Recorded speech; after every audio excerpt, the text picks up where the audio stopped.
Cumprimento a todos com a paz do Senhor Jesus. Vamos ler aqui. Estamos na quinta parte, né? Na quinta parte, a gente aprendeu que Nabopolassar era pai de Nabucodonosor, rei da Babilônia, dos caldeus, segundo Jeoaquim de Judá. Era ímpio, né? Jeoaquim de Judá, que era rei de Judá, era ímpio. Como Deus, né, ia abençoar Judá, ia abençoar Judá, né? Não tinha como. Que o rei sírio fez o povo judeu voltar à sua terra. Então a gente aprendeu também que o rei sírio fez o povo judeu voltar à sua terra, à sua origem, às suas origens, né? Uma das suas primeiras políticas foi permitir que os judeus voltassem à sua terra, né? Também quero falar que 43 anos depois que Daniel é lançado na cova dos leões, foi que os 3 jovens foram lançados na fornalha, né? Daniel foi primeiro, muito antes, 43 anos, né? 43 anos, o espaço de tempo entre os dois acontecimentos, né? Entre o capítulo 3 de Daniel,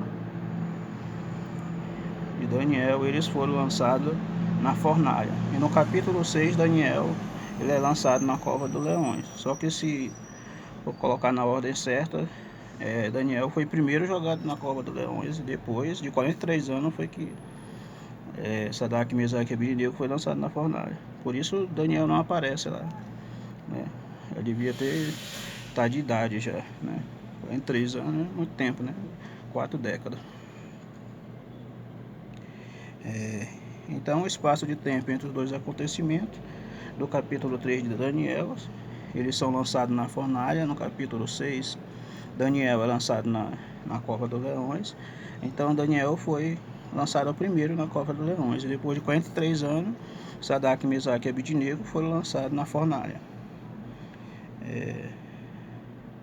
Foram lançados na fornalha ardente, né? O termo caldeus era comumente aplicado aos babilônios, como eram todos, e também usado para designar o grupo de astrólogos, adivinhadores e outros, a quais Daniel foi incorporado. Daniel 1:17, 2:2 ao 10, capítulo 3 ao 8. Daniel e seus amigos, se eles considerados realmente letrados e tinham que estar familiarizados com essas tradições literárias, né? Ou seja, não tinha como Daniel e seus amigos viverem e usufruírem de tantas regalias, né? Sem se castrarem ou sem ser castrados, né? Porque eles eram considerados parte da família do rei. A comida, alimentos proibidos pela lei judaica e mosaica, Levítico 11, temperos e preparos, era diferente, né? Era diferente. Então a gente vê que o capítulo 2, e o versículo 4 e o capítulo 7, de 28, são o mesmo, ou a continuação, ou mesma época, que foi escrito em aramaico, né? Então a gente vê que o capítulo 2 e o capítulo 7 foram escritos em aramaico. Então, do capítulo 2, eu indico que o capítulo 7 é uma continuação do capítulo 2 de Daniel, né? Onde ele tem as visões, né? Talvez não haja melhor lugar para os cristãos influenciarem as pessoas hoje com a sua ética moral do que no trabalho. A maneira como nos comportamos em nosso emprego diz aos outros tudo o que eles precisam saber sobre nossos valores e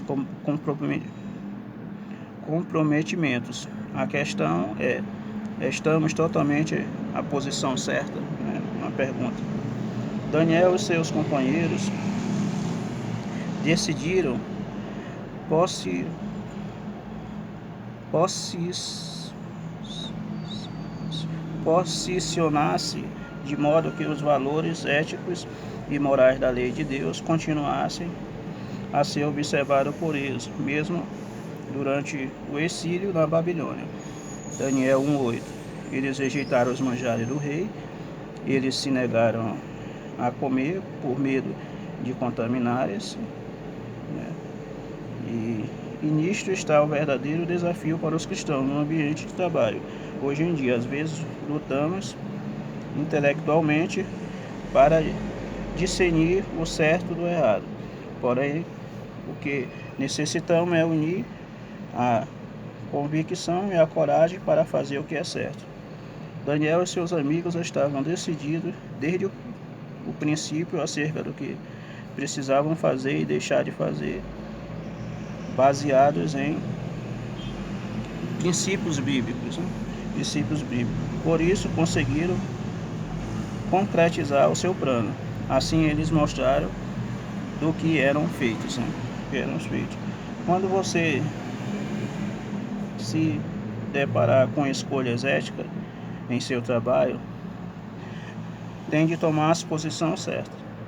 Isso pode custar-lhe muito, mas Deus lhe dará força para lidar com toda e qualquer consequência dessa atitude.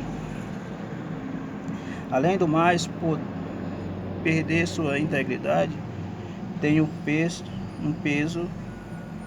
infinitamente maior do que perder qualquer outra coisa. Portanto, mostre sempre do que você é feito, né? Então, aqui fala do ambiente de trabalho, né? O ambiente de trabalho de Daniel era contra a sua fé, né? A sua religião, mas mesmo assim ele conseguiu lidar com tudo isso, né? Tanto ele como Sadraque, Mesaque e Abednego, mesmo no ambiente ali que eles estavam, um ambiente de trabalho, porque eles eram governador, então eles tinham um cargo ali, uma função muito importante, e mesmo ele diante de pessoas longe da sua terra, da sua parentela, longe do seu habitat natural, longe da sua terra, eles conseguiram lidar muito bem com isso e conseguiram mostrar, né? Mostrar ali, meio a todas essas adversidades, eles conseguiram mostrar do que eles eram feitos, né? Então, assim somos nós, é um exemplo, né? Para nós estamos na terra, num ambiente a qual é contra a nossa fé, a nossa religião. Nós estamos num planeta onde cada dia, cada vez mais as coisas contra a palavra, contra os mandamentos de Deus. E a gente tem que saber lidar com tudo isso, né? No ambiente, lá numa casa, onde quer que você esteja, né? Então o Daniel deu um exemplo disso, né? Mesmo longe de casa, longe da família, ele conseguiu ali a confiança do rei, não só de um, mas de todos os reis, de Nabucodonosor, de Ciro, todos os reis que entraram, Daniel conseguiu lidar com todos eles, né? De reis diferentes, de nações diferentes, né?